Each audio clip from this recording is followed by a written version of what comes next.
যদি ক্ষমা করে দেন মানুষকে, আপনি সুখে থাকবেন, শান্তিতে থাকবেন। আমাদের হয় চলতি পথে আমাদের বন্ধুদের মধ্যে বা আমাদের প্রতিবেশীর সাথে বা আমার কলিগের সাথে বা আমাদের সমাজে অনেকের সাথে অনেকের নানা সময় এমন বিভেদ ঝগড়া এটা তৈরি হতে পারে, ফলে মনের মধ্যে ক্ষোভ, অশান্তি, ইভেন জেলাসিও আসতে পারে। কিন্তু এটা যদি আপনি কারোর প্রতি যদি রাগ, ক্ষোভ এটা পুষে রাখেন, ইট বার্নস ইউর সেলফ ইনসাইড, এটা ভিতরে আপনারা জ্বালাবে।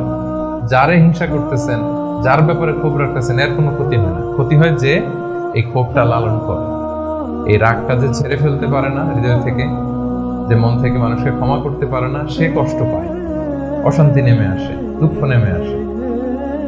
আর যে সিম্পলি ক্ষমা করে দেয় সবাইকে, সে মানে সুখী একটা জীবনযাপন করতে পারে।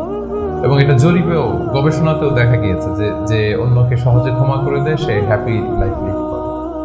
তাহলে 2 নাম্বার কি? ফরগিভনেস, ক্ষমা করে দেয়।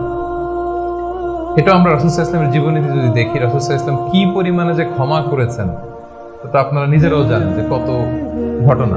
ওনার পুরো জীবনীটাই তো ক্ষমা। সবসময় ক্ষমা করে দিতেন, মনে দুঃখ পুষে রাখতেন না কখনো। এবং সাহাবাদেরকে বলতেন তোমরা ক্ষমা করে দাও। এক সাহাবী এসে বললেন, ইয়া রাসূলুল্লাহ, আমার তো অনেক কৃতদাস, ওরা শুধু কাজে ভুল করে, ওদেরও কি একটু পানিশমেন্ট দেওয়া উচিত না? রাসূল সাল্লাল্লাহু আলাইহি ওয়াসাল্লাম বলতেন না। তো কি করবো? ক্ষমা করে দাও। কয়বার করবো? বলেন দিনে প্রতিদিন কমপক্ষে 70 বার। যতবার তুমি আল্লাহর কাছে ক্ষমা চাইবে ততবার ক্ষমা করবে। যতবার আল্লাহর কাছে ক্ষমা পেতে চাও ততবার ক্ষমা করবে। ফিলোসফিটা বুঝতে পারছেন? আমরা আল্লাহর কাছে ক্ষমা চাই, কিন্তু আমরা একে অপরের ক্ষমা করতে পারি না। আল্লাহ তাআলা বলেন যে তুমি ক্ষমা করো, আমি তোমারে ক্ষমা করে দেব।